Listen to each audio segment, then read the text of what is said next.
Marvin Isidro, and I am the head of the University Health Services of UTM.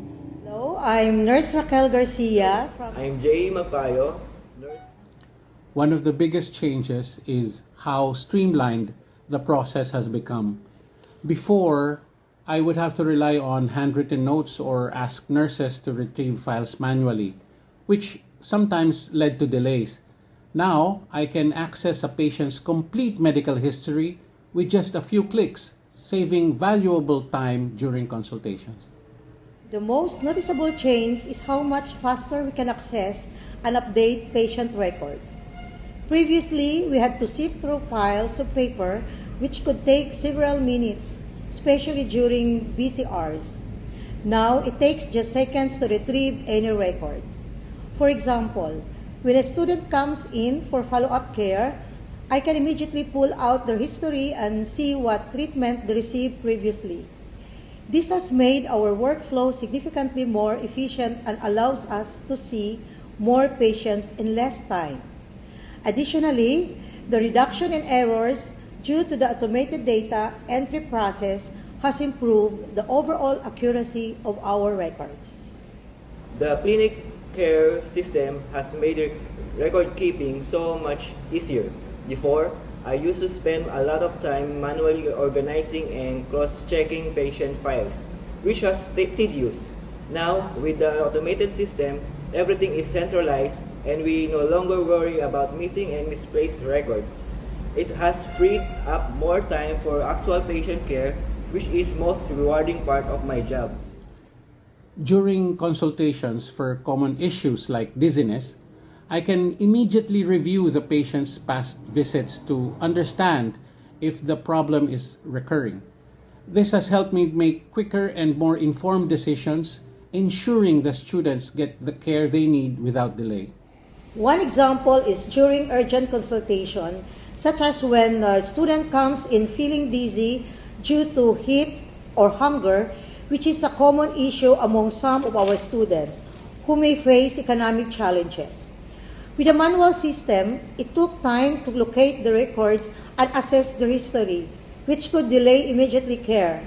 Now, with clinic care, we can retrieve their medical history instantly, check for any existing conditions, and provide appropriate treatment without delays.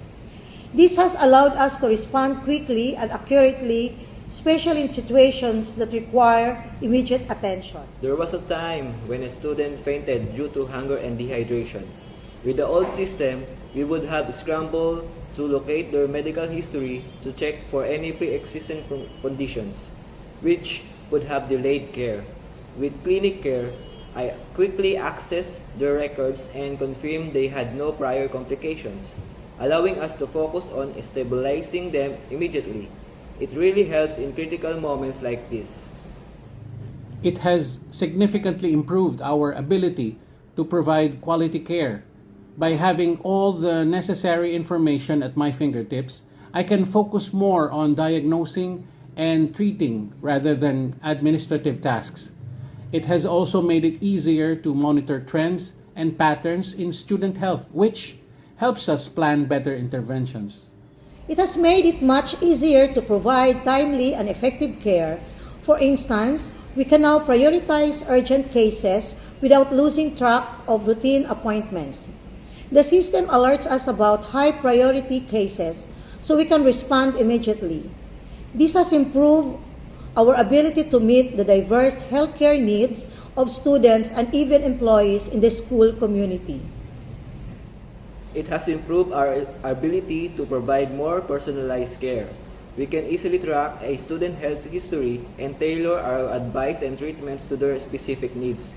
For instance, if a student frequently visits the clinic for similar concerns, we can now identify patterns and suggest interventions more effectively. There's been a marked improvement. The system allows us to prioritize based on urgency, which is especially important for cases like severe dizziness or fainting.